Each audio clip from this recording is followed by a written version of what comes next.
Hello and welcome to the Liz Earle Wellbeing Show. I'm Liz Earle and I'm speaking with the leading experts and familiar faces from the world of wellbeing to bring you wellness wisdom you can trust, from fitness to gut health, mood to menopause and so much more.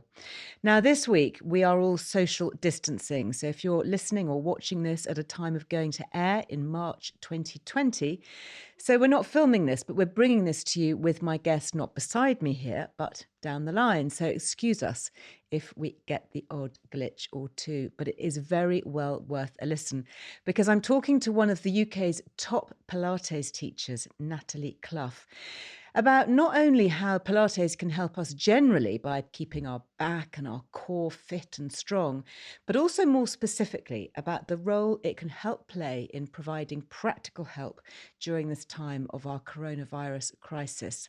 And I hadn't actually realised until talking to Nathalie just how vitally important this exercise activity could turn out to be.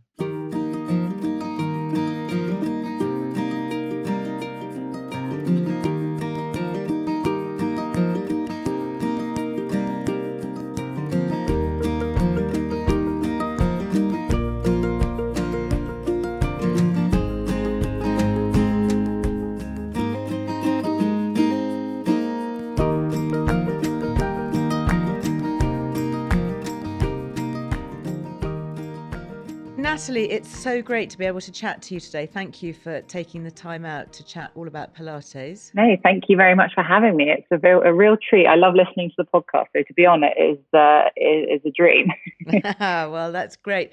Well, let's just start with telling everyone a little bit about how we first connected, because I discovered you as a Pilates teacher. So we had some sessions together, didn't we, a few years ago? Yeah, we did. You came to me for a little bit of you time in the chaotic craziness of our daily lives, and to just sort of stretch and release the tensions from your shoulders and neck, and just to sort of have a little bit of a time out, but also to sort of work on strengthening your body, if I can remember. Yeah, absolutely.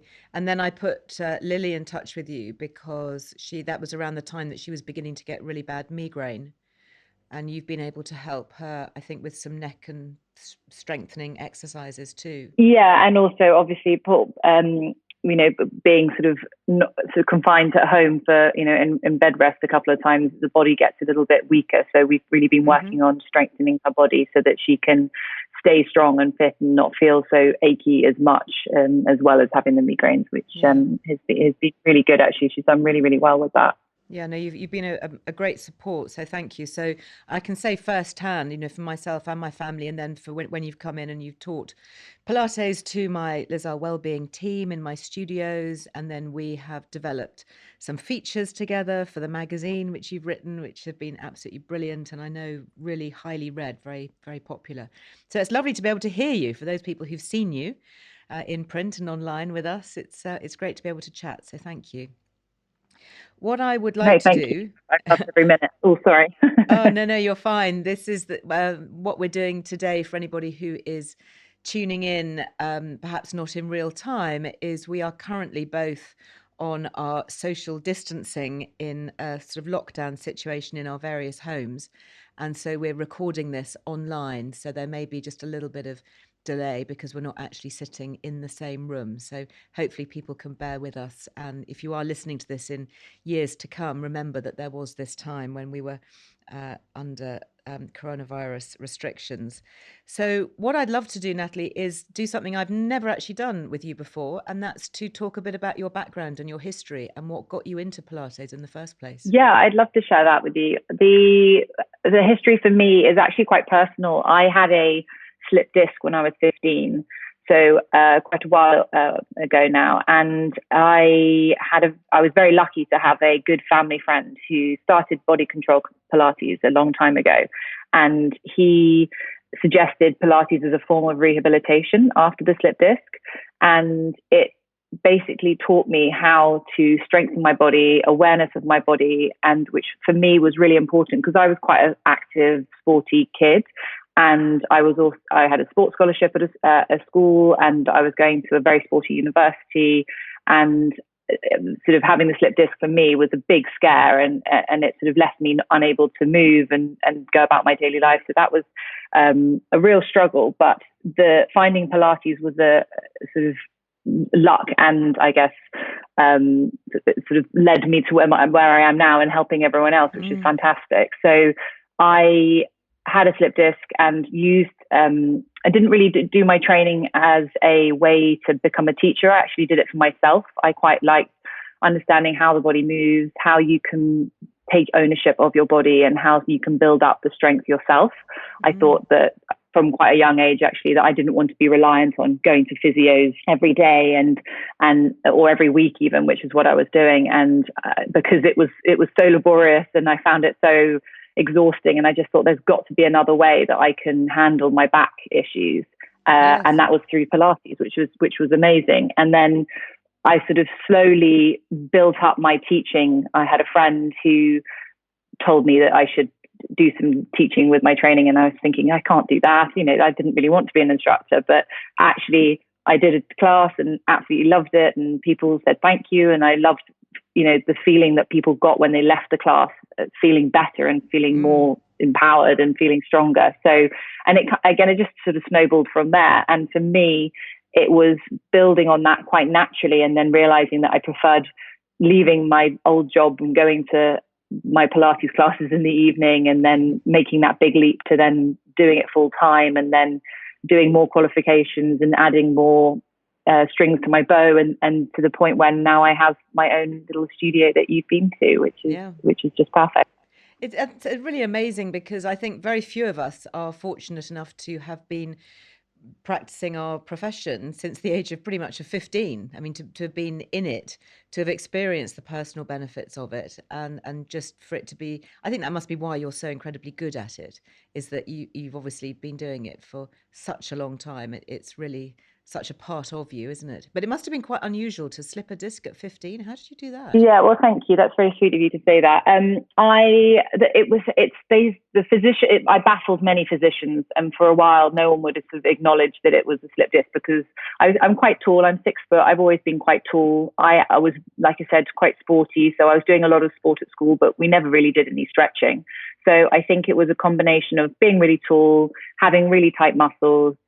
My dad's had 2 slip discs, so hereditary through the family. And I think it was just inevitable that it was going to happen. And, like you said, luckily I've sort of started from a young age. And I think actually it's starting from a young age. I sort of try and think about how it would be if I didn't. But actually, I think like you said, very lucky that I have, because it's taught me so much about my body and my awareness and everything, which I've been able to share with everyone from, I teach kids that are 8 years old, and I teach other clients that are 88 years old. So for me, it's really, it's been amazing. And what is lovely now is that, particularly during this time of coronavirus, we are joining you online or for your 6 o'clock classes. And interesting what you say about all ages, because I've got my 10-year-old son at home, and that is a great switch off time. He actually enjoys joining in with us. So Lily and I were the first ones to start it, obviously, because we knew you and saw what you were doing. And then my teenage daughter thought, oh, I'll do some of that as well. And now my young son. And it really calms him. And I really value the fact that he's strengthening his core, and he's sitting slumped over a desk or a table on a laptop at the moment doing his schoolwork online. And that's hard, isn't it, for youngsters to get their posture right? It's so hard. And actually, it's really interesting that you say that, because when I first wanted to leave my office job to become an instructor, my aim and my idea was to go into schools and to teach kids and to encourage kids to be more active, because of my understanding and my history with it. But I found a couple of challenges. You have to sort of be enrolled with the school, and then it's sort of the little circle with that is a little bit of a struggle. But but actually, the more that people are becoming aware of Pilates, and the more that people are becoming understanding, it's exactly what you said. Kids, if anything, more than us, need to be doing it. They're growing up in an age where modern technology is the norm. So they're growing up with iPads, with phones, with their heads dropped down and looking into to the floor. And and it's developing necks that are actually not being strengthened. So it's quite scary. I don't want to sort of scaremonger, but we need to be, as long as we're aware of it, and we're just, obviously phones. I'm as bad as anyone being on my phone, but lifting your phone up or limiting the time, or making sure that we're still playing or acting, being physical outside, and is really, really important. So I'm really glad that sort of 20 minutes are helping, because also, especially with young kids, 20 minutes is a great time. They don't have to be doing an hour. They don't have to be doing half an hour. And the same with anyone, actually. I always say to clients, a great way of maintaining your strength and keeping that is through 20 minutes, a day or every other day, and not having to slog it out for hours in the gym. Well, it also makes it you're more likely to do it. I think, we can hopefully, well, certainly at the moment we can find 20 minutes at home, but in the future going forward, hopefully we'll find those slots. It was quite funny. You obviously can't see us, but Harry and I are sitting together. We're obviously isolating together because we're part of the same family and living under the same roof. And the minute you talked about tech neck and sitting up, both of us instinctively, and I'm sure everybody listening to this will be doing the same, will be, straightening their back and putting their head up. And you're absolutely right. This next generation of downward, inward looking on small screens is just going to be so tricky, isn't it? What are we doing? Are we shortening our neck muscles? What is the sort of the physical thing that's going on there with looking at all these screens? Well, we're not actually, it's basically not using them. If you, I sort of, not a trick, but something I always do with clients, children that I teach, is put them on their hands and their knees, sort of in a sort of tabletop position, and just sort of say, bring your hands underneath your shoulders, knees underneath your hips, and just hold that position.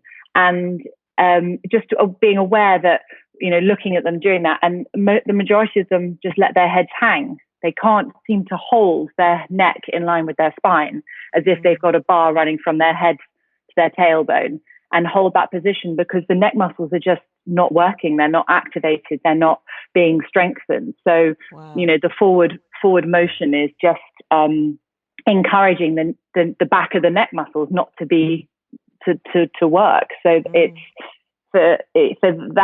which is, just simple things like sitting on a chair or exactly. And then obviously all the work that they're doing on their laptops or at school, it's again encouraging all of that movement. And we need to try and just change that a little bit to try and give them the opportunities for that. Because especially when you're little, obviously all your muscles are developing and all your bones are developing. And it's the same with, making sure you have enough calcium and making sure that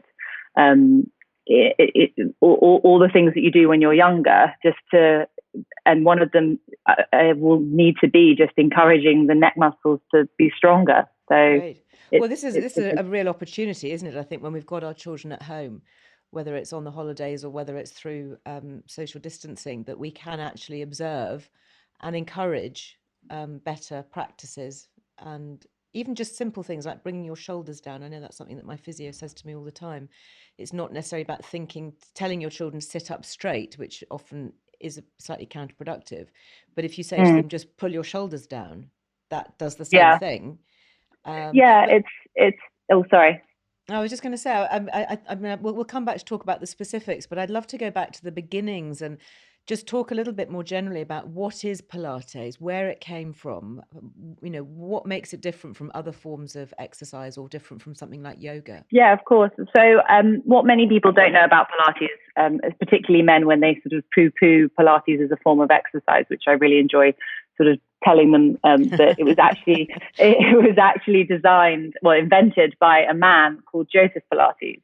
And he was quite a sickly child. He had asthma and rickets, and he grew up and was way ahead of his time. I mean, he's just amazing to reflect on as sort of someone to sort of explore. How long ago was this? So he was born, I can never remember exactly when he was born, but he was, it was 18, it was a sort of Second World War. First World War. I'm really bad. My history was never my strong point, I'm afraid. I remember seeing pictures, black and white pictures of him in your studio. So they Yeah. must have been taken, I don't know, in the 1930s, maybe 30s or 40s. And he looked like an older gentleman then. So he was Yeah. possibly around turn of the century, maybe, when he was born. Yeah, so like I've just Googled it because I have to know now because it would be Well embarrassing if done. I didn't. So he was born in 1883, which I Okay, in my great. head I was going Yeah. to say something 1880s, but then I thought that's so long ago, and then but Yeah, it actually is. no, that it Wow. So is yeah, very forward thinking. So he, exactly. he he was an ill child. So that then spur him to find his own cure? Exactly, and his cure. He sort of examined.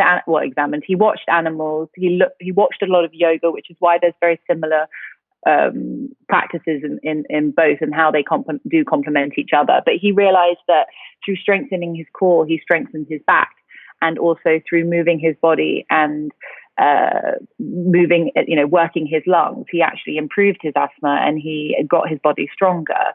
And he was German, and when he was interned in some camps in England, actually, he was teaching all of his exercises that he developed to the prisoners there. And he realized that some of the prisoners who were stuck in their beds, who were sick and who had influenza, weren't able to move. So he used the springs from their beds and started moving them using the resistance of the springs, because that was the only way that he could build up strength, which is where the reformer and all of the apparatus that he developed later on, the ideas came from, because he thought that, if you can't move, you can still move, but I'm just going to help you move. Isn't that fascinating? I love hearing the stories like that, where necessity turns into the mother of invention. It's amazing. Which is what I meant by he was so forward thinking. I mean, to think about using the springs, and obviously old school beds, but springs from your beds, and but it was really interesting, and that's why it's so important now, or generally with keeping fit, is because you have the all the people that he was teaching had Spanish influenza, and believe kind of what you will with, but none of apparently any of his clients or the people he was teaching died, whereas there were loads of other people throughout the camp who died from it, and because they were fit, they were moving, they were using their lung capacity properly. That is And fascinating and so relevant to now, Natalie. I hadn't actually realised that there was that mm, influenza link and lung capacity. And of course, we do know coronavirus is affecting lungs and the pulmonary system. So how can Pilates benefit our lungs and our breathing? well, it's really interesting because breath actually is one of the principles of Pilates. So it is important that it is used correctly. So when you are moving, inhaling and exhale properly, it means that the air comes in, it goes into the lungs, your diaphragm moves in the way that it needs to drop down to get as much air into the lungs. And then when you exhale and the air leaves the lungs, the diaphragm lifts and it pushes all the air out. Now, with Pilates, you want to have a full breath, and you don't want to just use it in the top of your chest, which is what a lot of us and a lot of my clients do at the moment. You have very shallow breathing. So with there's a really good exercise actually that I teach that, you breathe in for 4, you breathe out for 4, you breathe in for 4, you breathe out for 6, in for 4, out for 8, in for 4, out for 10, in for 4, out for 12. And by 12, you've got nothing left. So you are really getting down into the bottom of your lungs and clearing all the sort of stale, dead air out, so that you then, which then in turn moves the blood around your body, blood moving to the muscles. You've got cleaner blood, therefore you can breathe better, you can move more freely. It all interlinks, and it's really fascinating. But it's basically Pilates encourages you to move, and through the movement you can breathe better and stronger, and then in turn, then you can really then focus on actually channeling your breath where it's needed. So if I just jump back to the point about the shallow breath in our chest, that a lot of us, if you sort of think of your breath, if you sort of breathe shallow, and when I say shallow, I mean sort of where your collarbones, above exactly where your chest is. And if we are just breathing into that, it means that our shoulder tension gets tight, our necks get tight, our back gets tight. Whereas if we can actually breathe using our full lung capacity, our body relaxes. It helps the parasympathetic nervous system as well. So not only are we feeling better. It's also, the nerves are that, you're then relaxed rather than constantly being fight or flight. There's a whole load of links to it. That is really amazing. And presumably that's why, and I know this from doing your classes, there is so much focus on breathing. So it's not just about you're strengthening your core and you're doing these exercises, which are real, kind of physical hard work, but you are very focused on counting in the number of breaths that you take, breathing in, and then you ask us to hold our breath for certain exercises and then release the breath and breathe out.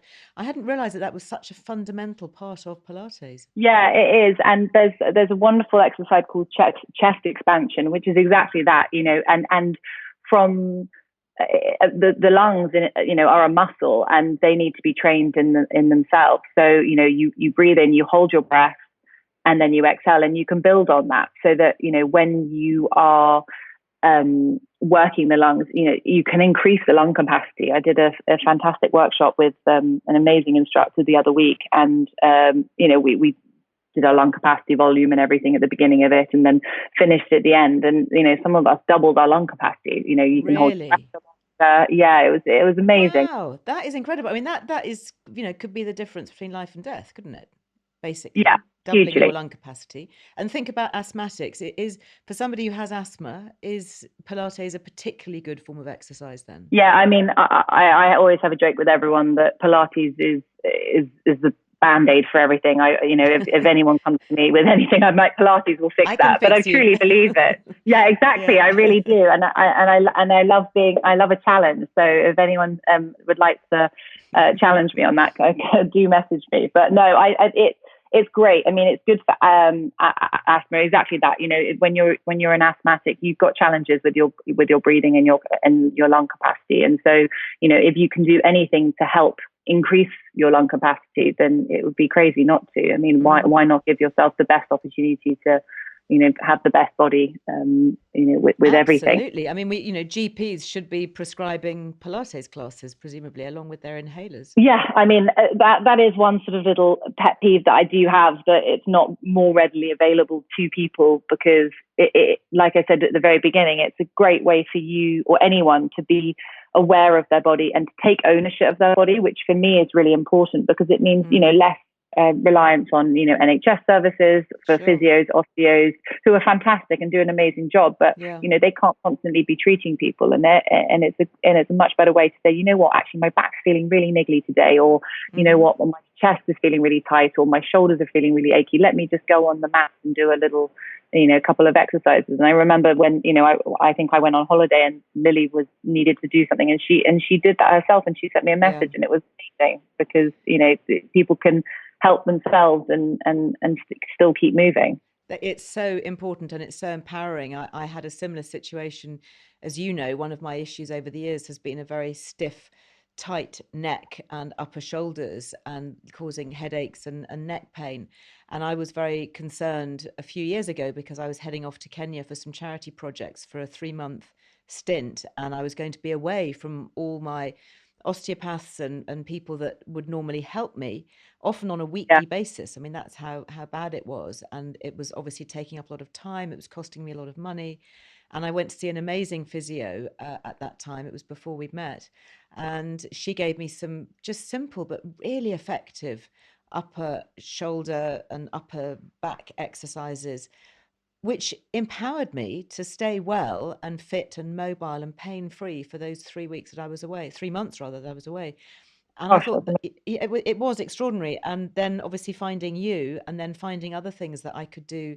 And I think a lot of us, hopefully, who are at home and having to keep our distance from other people at the moment during coronavirus, are able to find these resources, particularly with amazing people like you who are so generous in putting this information out online. And we are able to find ways that we can improve our body and improve our health, improve our mobility, and perhaps emerge from all of this, hopefully even better and stronger than before. Exactly. And you know what, if I can just empower, a small percentage of people, they can hopefully share it with someone else, who can then share it with someone else, and then it changes and escalates. And I think that you're right. When we go back to our normal lives, so to speak, but you're you'll be maybe more aware of your body. You won't necessarily be completely fixed or completely cured or have no neck problems. Back problems for me are something that I have to live with. Luckily, touch wood, I've, not had to have that many, issues. But it's something that when I get stressed and if I don't exercise, then for me, the first thing that will go will be my back. But I will be aware of it and more connected to my body and more aware and go, oh, actually, you know what? I need to do some stretching or I need to do some mobility. And then you've got those little tools at your disposal to use that. So what are the key exercises then? When I think of Pilates now, and for anybody starting out, the key things that they might think about is maybe the roll down, the 100, which we all hate. Yeah. Can you talk us through it? That's why we put it at the beginning. Get it over with. Excellent. Exactly. Otherwise, people might suddenly leave the class before the end. I know, exactly. So talk us through some of your key favorites that we all should perhaps be thinking about doing more often now. Yeah, so those are ones that actually I shared with your readers in the magazines, but they are traditional, timeless ones. The 100, like you said, is a fantastic one. It strengthens the core in a really safe way. So if you can't get to a class or you can't find anything online or are worried a little bit about, your back or your neck, it's a really good way to start. Knees bent, lying on your back, curl up, start pumping those arms really vigorously. So it's almost as if you're doing a crunch, almost as if you're doing a sit-up. Exactly. But you stop halfway. So you're engaging this wonderful core that we all have, that we talk so much about. Yeah. And you reach your fingertips as far forward as you can. Now the trick with that is that the further you reach your fingertips, the more it hurts your core. So we want to always drop back, but actually that pulls in your neck. So if you're ever finding that it's pulling in your neck, you actually just have to lift up a little bit higher and work those ab muscles a little bit more. So it's a bit of a sticky one. You either go back and hurt your neck or curl up and get your abs. But definitely curl up and fingertips. Yeah, exactly. And again, roll down is a really good one that you said, or sometimes the roll down's a little bit hard if actually people have got tight leg muscles. So the half roll back is a really lovely one for that. It's where you get from the 100 and you sit up and you're sitting with your knees bent and you hold onto the back of your legs and you start to roll yourself back towards the mat. And then you stop halfway. So you're engaging your core. And when I say engaging your core, people always sometimes think that it's a sort of a hold, a really tight connection or contraction. I always say to people, think about playing Jenga. When you're pulling out those little blocks, you don't want to go hard and fast because the whole thing's going to topple over. So you want to go slow and controlled because that's what's going to last you. And, you always kind of want to think 30% of what you're doing. And actually you'll find that you'll get the deeper, lower abdominals rather than the superficial muscles. So, and then you bring yourself up from that and then you repeat that. And that's a really good way of mobilizing the spine, because for us, I always, see people coming in with back issues, shoulder issues, neck issues. And it's because we just don't move in this, in as much as we, used to, especially with modern technology and just the sort of sedentary lifestyle. We need to do flexion, extension and rotation. And all we mainly do is walk and stand and sit in a single place. And we never really get any rotation. No, rotations are great, aren't they, for reducing stress? Yeah. I know some of those rotational stretches when you're sitting and you're sitting upright on the floor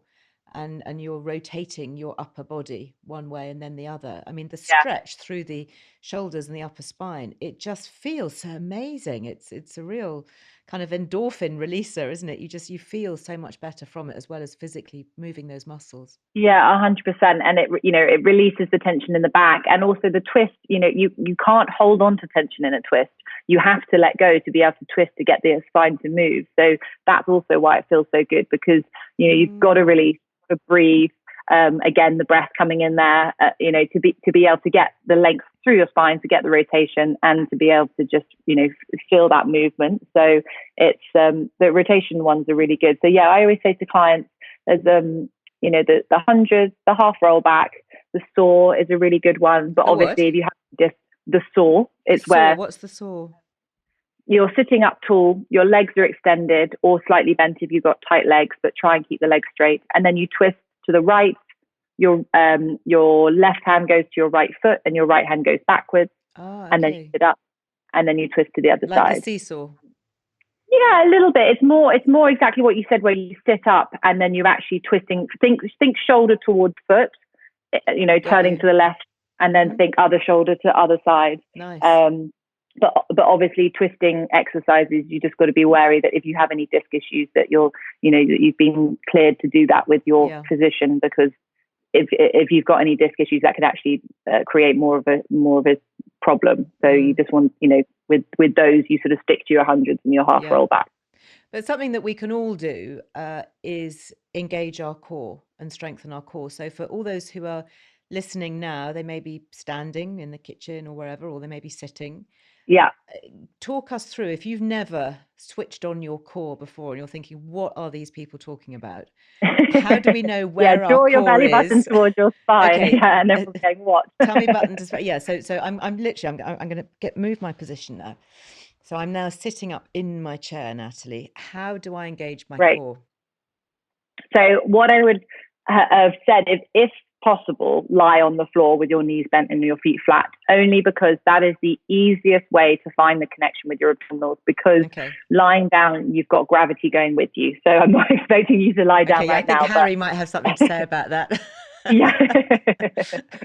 But for anyone who wants to find it, sitting is hard.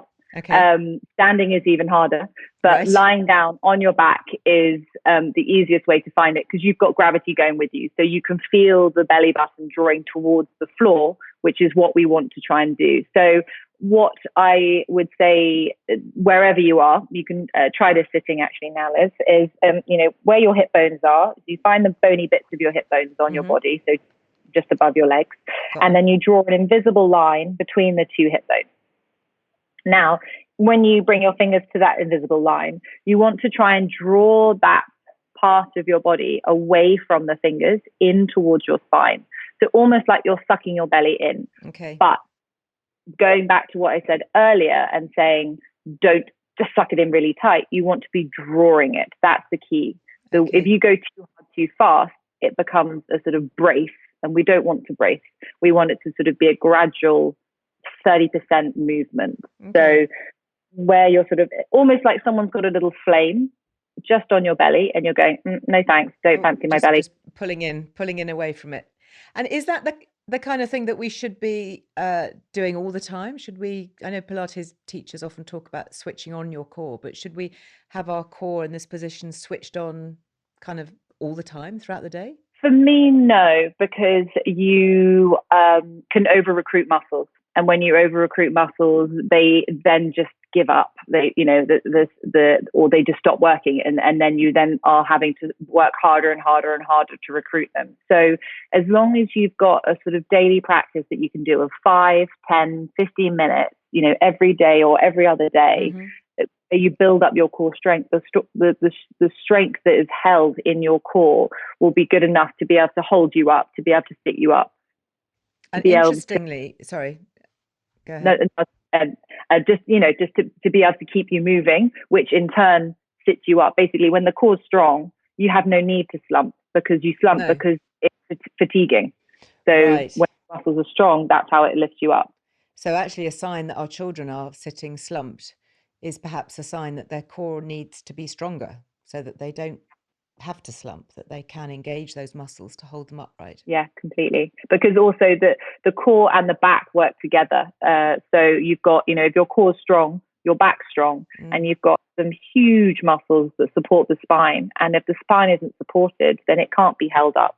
So you then have referral into shoulders that are then trying to do all the work and hold it up, or the neck, which is then trying to, desperately hold on, or, the hip flexors that then kick in because you're not able to sit, stable with the pelvis and all of those bits. So that's when, ultimately all of those kick in, because everything else isn't strong enough because the core's not strong enough to hold it. So 100%, if your core's strong, I'm sitting here also upright, but I find I very rarely slouch, and if I'm doing that, it's because I'm really tired, or I've had a really sort of physical day, and that is probably the only times that sort of I find myself slouching. And lastly, actually, just talking about the core before we finish, is as I'm doing this now, I'm also aware that I need to be engaging my pelvic floor.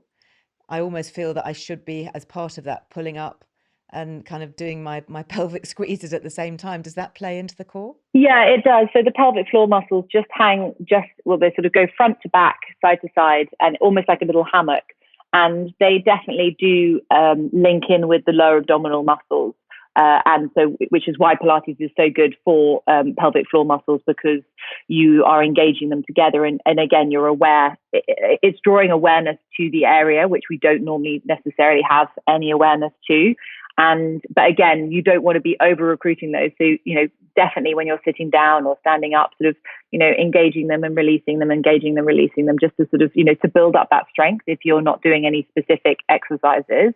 But do not be holding those for, 12 hours a day, because that will, backfire, and that they will then suddenly just let go. And then that's where it gets a little bit tricky, when you just have to build up the strength in those again. But so little and often. The little and often, exactly. But which is why for pre and postnatal women, it's also really useful, because when you're pregnant and you're building up the strength, it's important to have that strength for the labor, because you're about to go through a very strong and intense, physical exertion, and you'll need all the strength that you can get to hold your body, not only in the build up to the labor, but also the labor itself. And then also afterwards, we need our muscle memory. We need it to come back and to kick in, and being able to just be aware of all those muscle groups together. That's sort of how the mind and body can work together to link them together. Fantastic. Well, Nathalie, you're great. And thank you so much for taking the time to chat. For those who are listening in real time during the coronavirus shutdown, you are doing this incredible free online class on Instagram, on your Instagram stories, on Instagram TV. And we can find you, Nathalie.Clough. Is that right? Yes. Yeah. Nathalie with an H, and spelled the French way. Nathalie.Clough, and that'll bring up Nathalie Pilates. And you're doing that at 6:00. Is that every day? It's every day, yeah, Monday to Sunday. I'm not going anywhere, so I might as well keep moving. Well, we will all be joining you, and thank you so much. And I know you're also very generous on your Instagram. You take questions and comments and things, so people can connect with you that way. And we will actually put up links and things as part of this podcast, so people can easily find you. Oh, I'd love that. Thank you very much. Yeah, I just keeping everyone moving, whether it's now during a coronavirus or afterwards, is just for me the main focus of, just if you're strong, it makes it so much easier and so much better in the long run, and and you're just a healthier, happy person. Absolutely. Well, bringing a real focus to it for now, and thank you for habits, hopefully, that we'll take along with us for the rest of our lives. So thank you very much. And I'll see you tonight online. Okay, thank you very much for having me. Yeah, thank you so much. Bye-bye. Bye. Bye. Well, that is the end of today's show. But as always, you will find all the resources mentioned over on lizearlewellbeing.com, where you can also subscribe to the free weekly newsletter for much more wellbeing wisdom, including exercise and breathing guidance, super healthy seasonal recipes, and exclusive discounts. Now, do please take a moment to subscribe to the podcast, because this will ensure next week's episode is downloaded safely. And a huge thanks to all those who have listened, who take the time to leave me a review. It really does help other listeners to find the show and the information that they may need to stay fit and well, perhaps now more so than ever. So until the next time, go well. Bye-bye.